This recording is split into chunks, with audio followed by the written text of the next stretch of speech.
Alhamdulillahi Rabbil alamin ve salatu ve selamu ala Rasulillahi ve ala alihi ve sahbihi ecma'in. Hem biz sizinle aldığı derste kırdık takdirge. Hem ettik takdirul mecbur iti tugul neyse hesap dedik. Şolay takdirini dört ülüşke böldük. Nindiyalar? Ilim, yazı, tilek hem barlığa getirdik. Yarar. Hazırın takdir kişinin yazmışı kuruşagi meselesine eğlenip kaytık. Allah bilgen. Har birigizning nechik etib g'umr uzdirasin. Shunday vaqtda narsa ishlab kimning jannatga, kimning tamoqqa elagashagin. Majbur etganmi? Yo'q. Majbur etmagan bilgan. Biz shunday qilib aytdik, taqdirul ilm dedik. Olimlar aytadi, ilm ul taqdir. Allah demak Alloh majbur etmagan, Alloh bilgan. Chunki u bizni borliqqa keltiruvchi. Ham borliqqa keltirishi o'zi borliqqa keltirgan bandasining har bir amalin nindi vaqtda, qaysi yerda narsa boshqarib, ne ishlayotganligin ham bu ishning natijasini bilgan. Payg'ambarimiz sollallohu alayhi vasallam o'zining sahobalarini aytdi. Sizning orangizda kimgina bo'lmasin, endi har birigizning jannatdagi ham jahannamdagi o'rni taqdirida yozilib qo'yilgan. Ham biz bu so'zlarni nechik anglaymiz? Majbur etilganmi? Har bir kishiga jannatga, ya'ni jahannamga lagarga majbur etilganmi? Yo'q, majbur etilmagan, hisoblangan, hisob etilgan. Chunki Alloh biladi seni nechik sen yashaysan, ko'kragingda yuraging nechta qor tibasin, umringni nechik uzdirasin, nindi amallar qilasingni Alloh bilgan. Shunday Robbimiz aytadi: وَمَا تَشَاءُونَ إِلَّا أَنْ يَشَاءَ اللَّهُ رَبُّ الْعَالَمِينَ.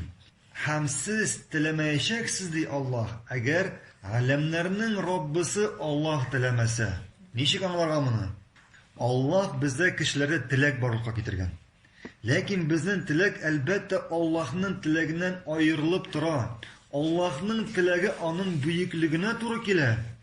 Bizning tilagimiz bizning da'ifligimizga, bizning kuchsizligimizga to'g'ri keladi. Alloh nigina tilamasin, u buni ishlaydi. Fa'alul lima yurid. Alloh nigina tilamasin, u buni ishlaydi. Ham u biror narsa ishlasa, demak u buni tilagan. Kishilar qo'y vaqt nidir tilaylar, lekin ishlay olmaylar.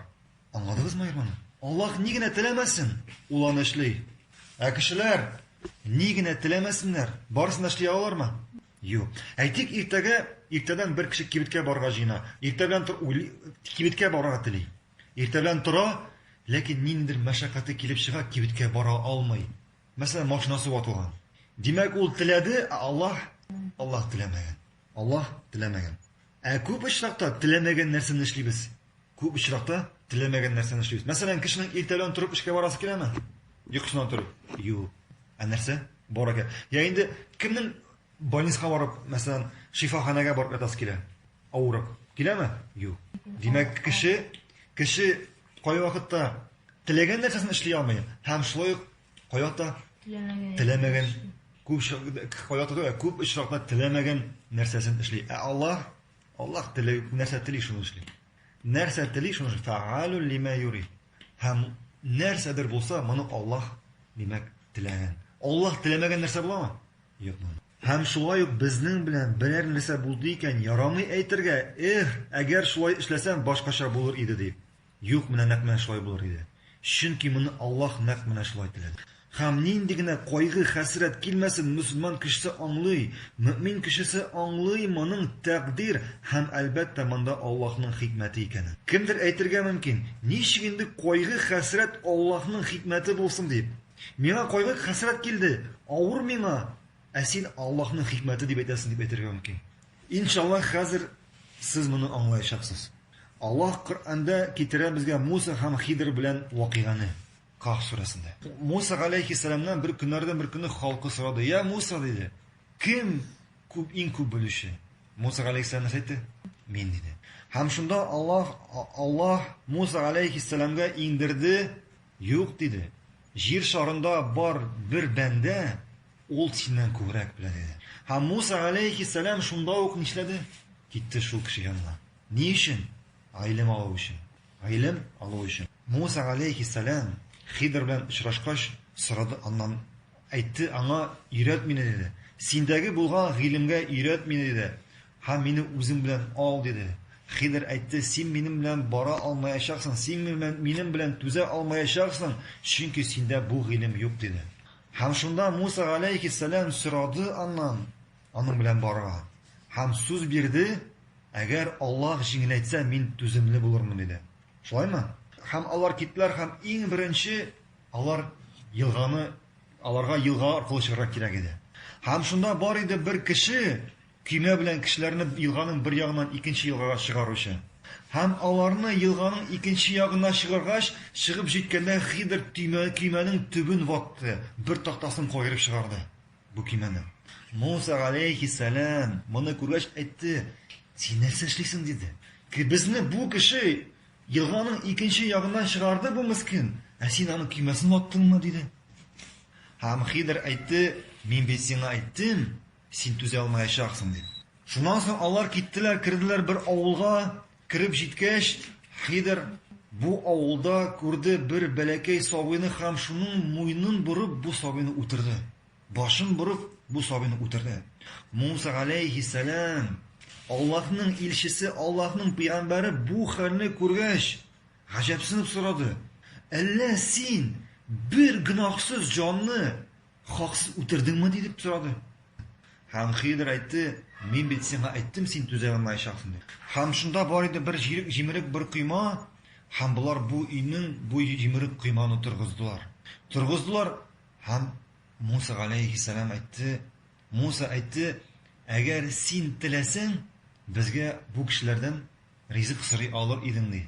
Ризык сорап алыр идең ди. Хидр әйтте, булды диде. Булды диде. Син түзә алмадың диде. Шушы мизгелдә без синең белән аерылышабыз диде. Ләкин мин сиңа бу булган хәлләрне әйтеп үтәм диде. Көймәне чыкканда диде, көймәне ваттым нигә? Чөнки арттан килә иде патша ди үзенең вәзирләре белән. Һәм барлык булган төзек көймәләрне алып җыеп бара иделәр диде.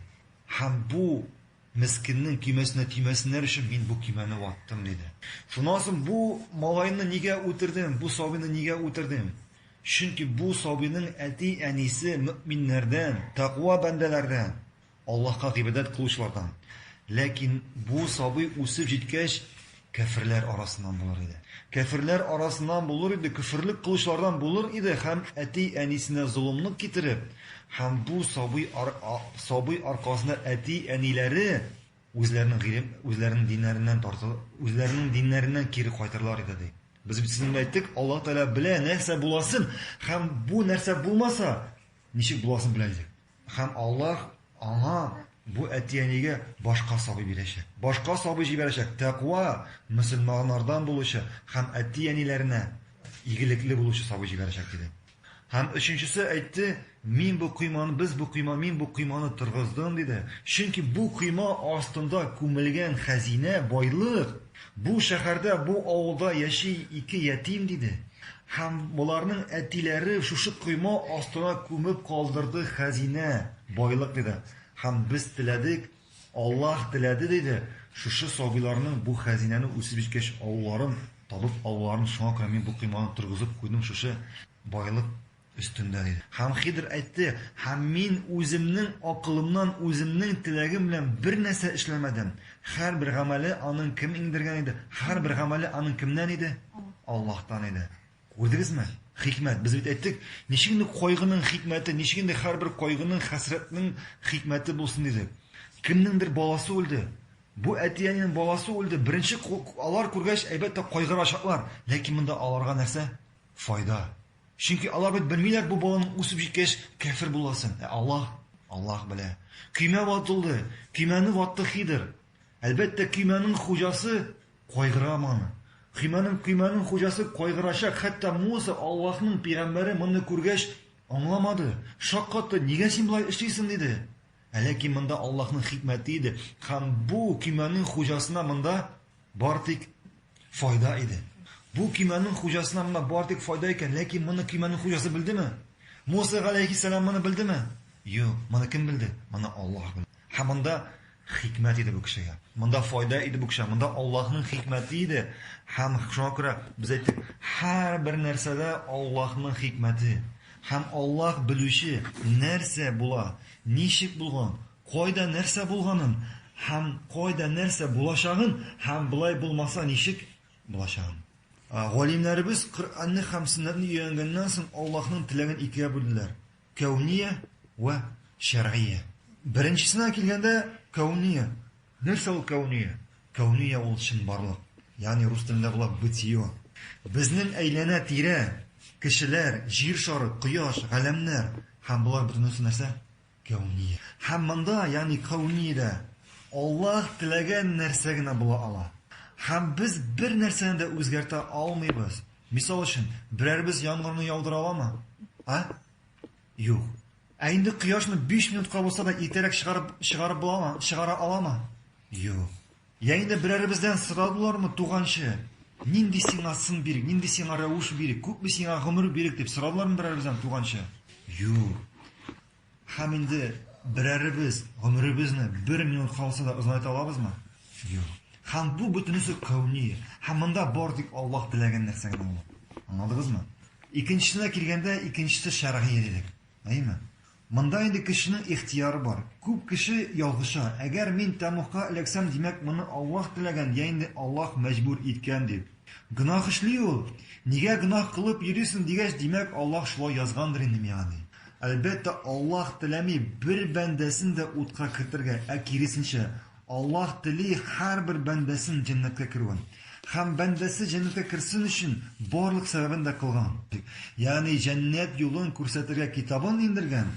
Әлі шуңа үстәп шушы китапны аңлатыр өчен, туры юлны күрсәтер өчен кемне җибәргән? Илче пәйгамбәрләрен, илчеләрен җибәргән. Һәм инде без әйттек, шәргыйе, Аллаһның теләге шәргыйе. Монда кешенең ихтияры бар диде. Һәм инде монда менә сынау кешеләргә, һәм җиннәргә. Нигә сынау? Чөнки синең ихтиярың бар. Телисең икән җәннәт юлын сайлыйсың, телисең икән җәһәннәм утын сайлыйсың, җәһәннәм юлын сайлыйсың. Әлбәттә, Аллаһ тели синең җәннәт юлынан баруыңны, ләкин инде үзең гөнаһка тартыласың икән, Аллаһ сине калдыра. Бар, телисең икән, бар. Телисең икән, бар. Нинди юлдан? Җәһәннәм юлы. Телисең икән, җәннәт юлына. Һәм Аллаһ сиңа булышачак. Аңладыгызмы? Хәзер мин сезгә мисал китерәм. Теләк безнең бүленә икегә, кәүни һәм шәргый. Кәүни ул шин барлык, бытие, то, что происходит в быту. Менә шин барлыкта безнең тормышта нәрсә генә булмасын, бу кәүни. Монда Аллаһның теләге. Әгәр дә Аллаһ теләмәсә, бер нәрсә була алмый. Һәм монда без кеше бер нәрсә үзгәртә дә алмый. Монда кешенең ихтияры да бер нәрсә сайлап та алмый. Шәргый. Монда кешенең ихтияры бар. Шәргый. Монда кешенең ихтияры бар. Кеше тели икән, гыйбадат кыла, теләми икән, гыйбадат кылмый, тели икән, туры юлдан бара, теләми икән, туры юлдан бармый. Аңладыңызмы? Һәм менә без монда җыелдык бүген. Һәм гыйлем алабыз. Беренче, без монда җыелдык, килдек, бастык, утырдык. Бу кәүниме әллә шәргыйме? Кәүни. Һәм без әйтәк, кәүнидә Аллаһ теләмәсә бер нәрсә. Мәсәлән, кемдер монда килергә теләгәндер, ләкин килә алмады. Димәк, Аллаһның теләге булмаган монда кәүни. Һәм ул килә алмады. Димәк, без монда җыелгач, бу кәүни теләк. Монда кәүни теләк бар. Икенчесе, Аллаһ яратамы бу гамәлне? Ярата. Димәк, шәргый теләк бар монда. Гыйбадат. Хәзер кайдадыр җыелып кешеләр мәсәлән хәмер эчеп утыра, арак эчеп утыралар. Алар җыелганнар, килгәннәр, барганнар. Бу нинди теләк? Кәүни. Аллаһ теләгәнме моны? Теләгән. Димәк, булар җыелганнар. Димәк, монда кәүни теләк бар. Ярар. Шәргый теләк бар монда Аллаһның шәргый теләге? Юк. Чөнки Аллаһ бу гамәлне яратмый.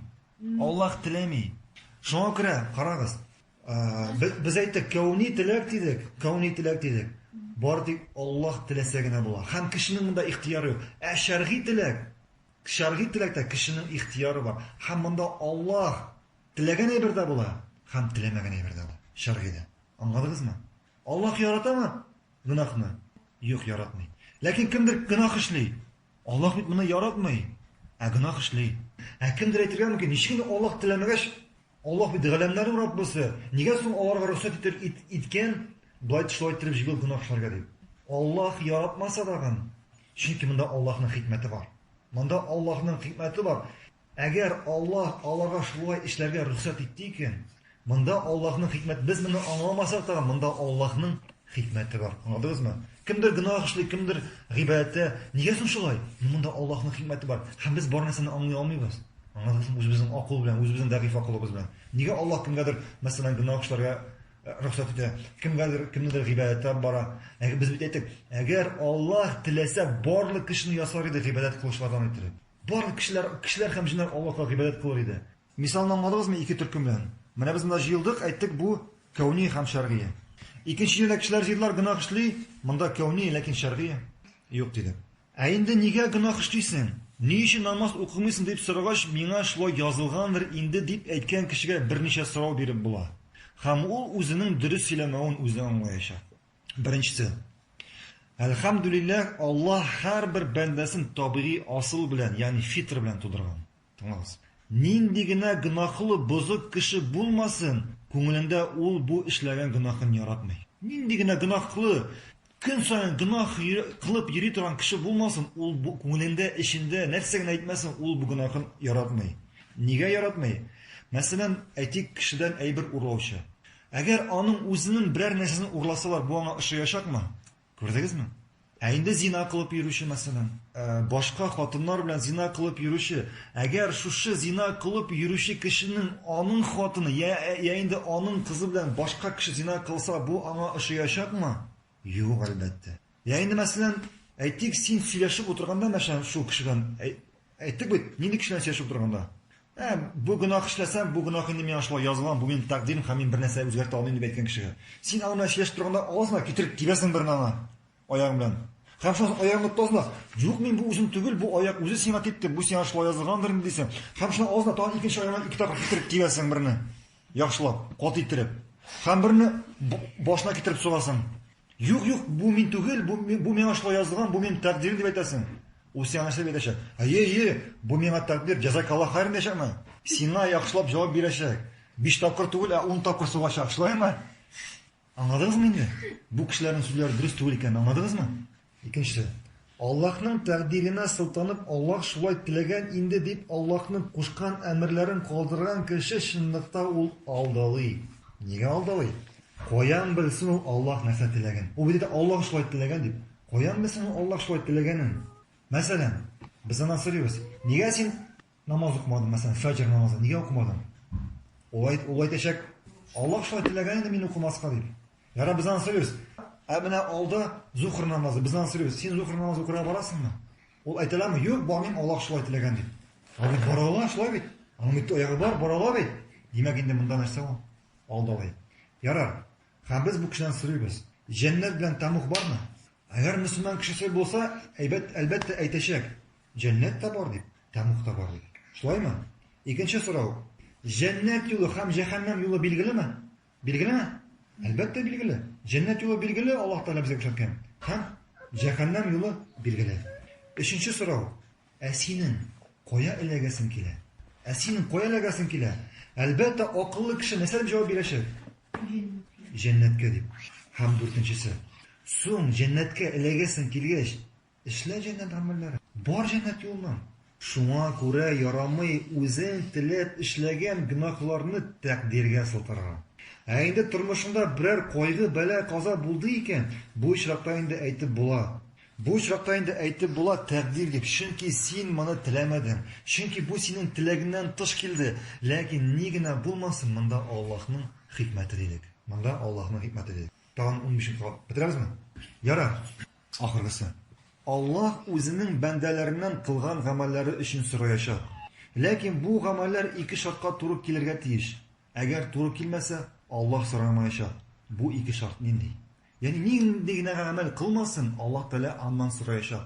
Lekin Alloh bu amallari nindidir amali uchun kishidan so'rasin uchun bu amal ikki shartga to'g'ri kelirga tegish. Birinchisi tilak, ikkinchisi kuch-quvvat. Birinchisi tilak, ikkinchisi kuch-quvvat. Agar shu qilgan amali shu ikki shartga to'g'ri kelmasa, Alloh undan so'ramaydi. Misol, aytik bir kishi mashinada boradi. Yo'lda mashinada boradi. Ham mashinada borganda ko'ra yo'ldan chiqib bora uning biror dushmani. Bu yaratmay bu kishini. Ham bu kishini ko'ruga mashinasining tezligini ortib, rulini shu kishiga to'g'ri burib, bu kishini bardira. O'tiramasan bu kishini. Tilagi bor edimi? Bor. Tiladi bit o'tiraga. Bor. Ikkinchisi quvvati bor edimi? Kishi. Бар иде, барды да үтеде, шулаймы? Ике шартка туры килдеме? Килде. Һәм шушы гамәл өчен Аллаһ аннан сораячак. Икенче мисал. Әйтик, бер кеше бара, әкрен генә бара юлдан, кагыйдәне бозмыйча, дөрес тизлек белән бара юлдан. Һәм көтмәгәндә, үзе дә күрмәгәндә, кырыйдан бер сабый бала йөгереп чыга да юлдан, юлга машинасына килеп керә. Ул күрмәде дә моны. Һәм тапталып үлә. Теләге бар идеме үтәргә? Юк, ул бит күрмәде моны. Ул бара иде юлдан, эшкә бара иде. Кыш куәте бар идеме? Кеше бар иде. Үтәрде бит. Кеше куәте бар иде. Возможно, жыблау бит. Ягъни аны бит кеше бар иде, үтәрде бит. Теләге бар идеме? Теләге юк иде. Аллаһ аның бу гамәл өчен сораячакмы? Юк. Чөнки ул аны үтәргә теләмәде. Бу уйламаганда килеп чыккан гамәл. Өченче мисал. Әйтик, бара кеше машинада, өченче бер кеше. Күрә, һавадан самолет очып бара. Машинасы белән шул самолетка бәреләсе килә. Теләге бармы?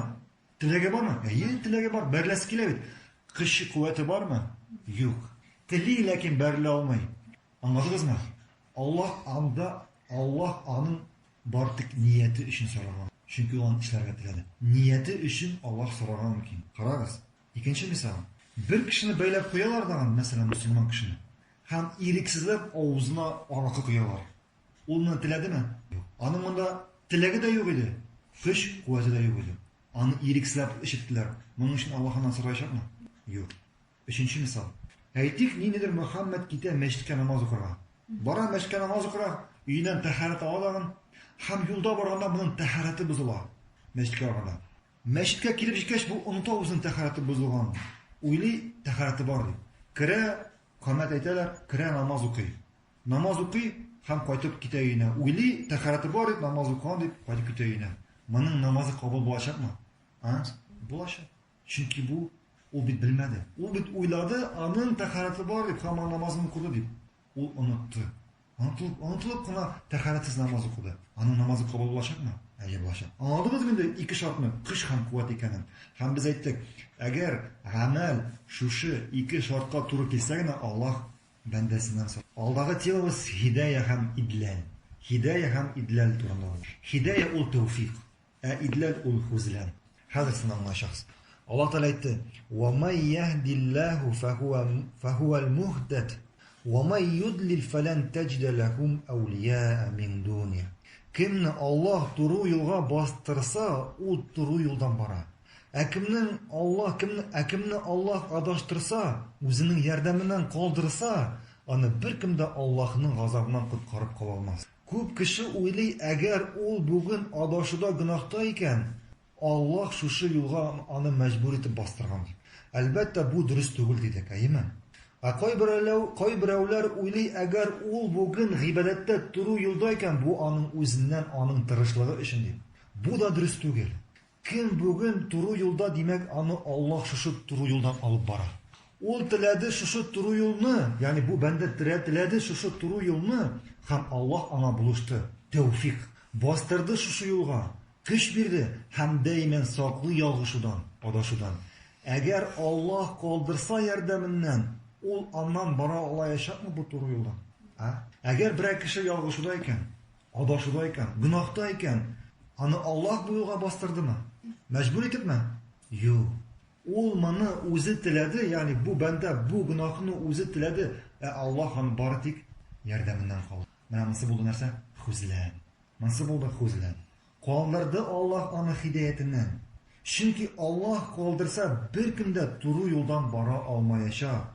Әйтик, хәзер мисалга мисал китерәм. Хидая һәм идләл турында. Хидая һәм идләл турында. Әйтик, бер бабай, карт кына бабай, сукур бабай зур юлны чыгасы килә, бер яктан икенче якка. Зур юл, монда машиналар зур тизлек белән баралар. Һәм бу юл кырыенда бабай һәм бу юл кырыенда тора яшь кына бер җегет. Көчле яшь кына бер җегет. Һәм бабайның юлына чыгасы килә. Ләкин ул моны үзе булдыра алмый, чөнки аның көче дә юк, хәле дә юк, һәм ул күрми. Һәм бу бабай сорый бу егеттән юлны чыгарырга, булышырга. Һәм бу җегет кулыннан тота да бабайны, юлны чыгара аны. Юлны чыгара, бабай китә үз юлы белән. Монысы булды мисал нәрсәгә? Хидая. Ягъни бу җегет аңа булышты юлны чыгарга. Икенче мисал. Килә икенче көнне шул бабай сукыр, бер нәрсә күрми, шушы юлны чыгасы килә. Юл кырында тора шул җегет, бабай аннан ярдәм сорамый. Юлны үзе чыгасы килә. Юлны үзе чыгасы килә һәм китә юлны чыгып. Күзе күрми, хәле юк, бер нәрсә аңламый. Бераз күп үтми, бераз үткәч бабайны машина бәреп үтә. Бу җегет гаеплеме бабайның үлгәненә? Ул аны машина астына ташладымы? Юк, бабай үзе сайлап алды. Аны егет бар тик үзенең ярдәменнән калдырды. Аны егет үзенең ярдәменнән калдырды. Телисең үзең чыгарга, бар диде, чык диде. Аңладыңызмы? Аллаһ барлык мисаллардан да бийек. Кеше бара икән туры юлдан, даиман Аллаһтан ярдәм сорый икән, Аллаһ аңа бирә тәүфик. Аллаһ аны алып бара шушы туры юлдан, калдырмый аны. Телисең икән гөнаһка, мархаба, бар, калдырамый сине. Аллаһ калдыра бәндәсен. Телисең икән гөнаһка, кирәк түгел икән сиңа Аллаһның ярдәме, бар. Аллаһ калдыра үзенең тәүфигына. Хәтта син үзең теләсәң дә туры юлны Аллаһтан, ягъни үзең туры юлны теләсәң дә Аллаһтан ярдәм сорамыйсың икән. Үзем дип әйтәсең икән, әгәр дә Аллаһ калдырса, син бара аласың бу туры юлдан. Бара аласың бу туры юлдан? Юк. Нигә? Чөнки без әйттек, кешенең дошманы күп. Иң беренче аның дошманы аның җаны, нәфсе. Икенчесе шайтан, кешеләр арасыннан, өченчесе шайтан, җиннәр арасыннан. Һәм алар күп, алар көчле, алар акыллы, һәм алар төрле яктан бу кешегә һөҗүм итәләр. Шайтаннар төрле яктан, әле эченнән аның нәфсесе, аның җаны аңа каршы көрәшә. Һәм әгәр дә Аллаһ тәүфик бирмәсә, Аллаһ хидаятеннән калдырса, бу кеше бу дошманнарга каршы тора алмаячак. Тора алмаячак. Хәтта туры юлдан барырга теләсә дә Аллаһтан ярдәм сорамаса, ул аннан бара алмаячак. Инде гөнаһка бара икән, Аллаһ аны ярдәменнән калдырса, ул шушы гөнаһында адашачак. Һәм бер гөнаһ эшләгән саен тагын да күбрәк гөнаһка чумачак. Аңладыгызмы инде? Хидая белән идләр турында. Аллаһ Тәгалә әйтте: "Валлазина джаһаду фина ланахдияннахум субулана ва инналлаха ламагал мухсинин." Һәм Аллаһ Тәгалә әйтте: "Һәм шуларны кемнәр безнең юлда тырышлык күрсәттеләр, без аларны безнең юлдан алып барыбыз" дип. Без аларны безнең юлдан алып барыбыз. Чынлыкта Аллаһ саф, яхшы күңелле кешеләр белән. Әлхәмдүлилләһ, Аллаһның рәхмәте белән без сезнең тәкъдирнең төп мәсьәләләрен атап үттек, өйрәндек. Һәм шушы дәресебезне йомгаклап, дәресебезнең ахырында без сезнең белән аңлыйбыз, әйеме? Без монда бүген җыелдык, бар тик Аллаһның рәхмәте. Һәм Аллаһ теләмәсә без монда беребез дә җыела алмас идек. Һәм бу Аллаһның теләге нинди? Кәүния. Һәм инде әлбәттә монда Аллаһның шәргый теләге, ягъни без Аллаһ яраткан гамәлне эшләдек. Һәм бу дагы Аллаһ яраткан гамәлне әгәр безгә Аллаһ булышлык, тәүфик күрсәтмәсә, җиңеләтмәсә, без моны эшли алмас идек. Һәм шулай без Аллаһтан сорыйбыз, Аллаһ безне туры юлдан апарсын өчен. Без Аллаһтан сорыйбыз хидая, без Аллаһтан сорыйбыз тәүфик. Аллаһ безне үзенең тәүфигыннан, үзенең ярдәменнән калдырмасын. Әгәр Аллаһ калдырса, беребез дә бу туры юлдан бара алмыйбыз. Бу гамәлләрне, бу гыйбадәтне эшли алмыйбыз. Һәр вакыт, һәр беребез дә исебездә тотарга кирәк. Аллаһта, Аллаһка, дуада булырга кирәк. Аллаһтан ярдәм һәм хидая сорарга кирәк. Исегезгә төшерегез, без сезне белән укыдык. Айша радиллаһу анһадан сорагач, "Я Аллаһның илчесе синең өйдә булганда иң күбе нинди дуа кылайды? Нинди дуа белән Аллаһка мөрәҗәгать итә иде?" дип сорагач, нәрсә диде? "Я мукаллибал кулуб, сәббит калби ала диник." Я йөрәкләрне әйләндерүче, минем җанымны, минем йөрәгемне синең динеңдә ныгыт дип Аллаһның илчесе Аллаһка мөрәҗәгать итә иде. Һәм без сезнең белән башка дуалар беләбез күп. Кайчан пәйгамбәребез Аллаһка мөрәҗәгать итә иде, туры юлны сора. Һәм шуңа күрә дуада булырга кирәк. Аллаһтан ярдәм сорарга кирәк. Гөнаһлардан сакланырга, гөнаһлардан ерагайга һәм гыйбадәт кылырга тырышырга, Аллаһның әмерләрен, пәйгамбәребезнең сөннәтен кылырга, сөннәтен тормышка ашырырга һәм Аллаһтан тәүфик сорарга. Әгәр Аллаһ хидаят бирмәсә, Аллаһ тәүфик бирмәсә, беребездән туры юлдан бара алмыйбыз. Һәм инде әлбәттә үзеннән түбән булган, бүген гөнаһта булган кешеләргә биеклек белән, зурлык белән, тәкәбберлек белән карарга ярамый. Ул гөнаһ эшли, мин гыйбадәт кылам ди. Аның өчен дуа кылырга кирәк. Аллаһтан аның өчен ярдәм сорарга кирәк. Һәм син бүген аның шикелле гөнаһта түгел, туры юлда булганың өчен Аллаһка күп итеп шөкр кылырга, Аллаһка рәхмәт әйтергә кирәк. Аллаһка шөкр, Аллаһка рәхмәт нәрсә ул? Аллаһ кушканнарны үтәргә һәм Аллаһ тыйганнардан тыйынырга. Аллаһ кушканнарны үтәргә һәм Аллаһ тыйганнардан тыйылырга. Аңладыгызмы? Субханака Аллаһумма ва бихамдик. Ашһаду ан ла илаха илля ант, астагфирука ва атубу